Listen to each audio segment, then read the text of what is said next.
Hey, Rhett here again, and just getting over a cold, so please pardon my nasally sound here. And if I happen to cough halfway through, that's why. But this week I'm thinking about showing versus telling. I think that's probably one of the biggest decisions a writer has to make.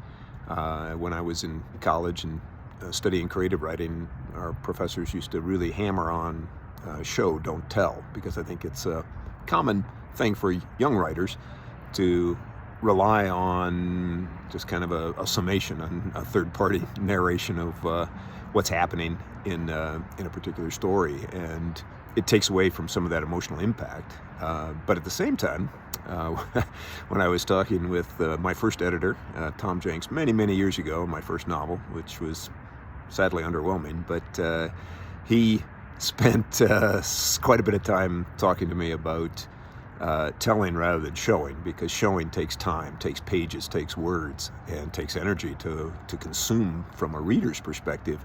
And sometimes it's better just to kind of truncate a lot of that with just a quick omniscient and this happened, just to move the story along. So one of the things I'm dealing with right now in the story I'm writing currently, which is called Relentless, is my working title.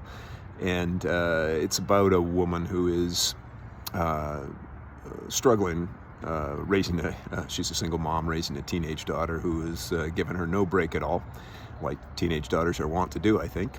And but a lot of the story and the conflict in the story is internal to her. You know, she's tired, she's exhausted, she doesn't feel appreciated, and she's questioning kind of, you know, life's decisions and how she wants to go forward and things like that. But that's all an internal dialogue, and so I'm struggling a little bit with struggling is the wrong word. I'm exploring a little bit how to take a story that's internal and do more telling rather than showing. And so I'm going to need to experiment a little bit here. This is a growth opportunity for me, and I'm kind of excited about it.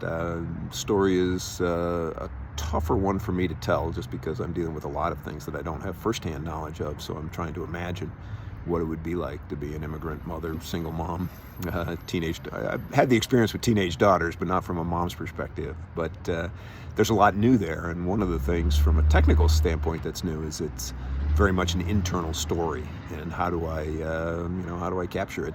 And it'll be an interesting experience for me.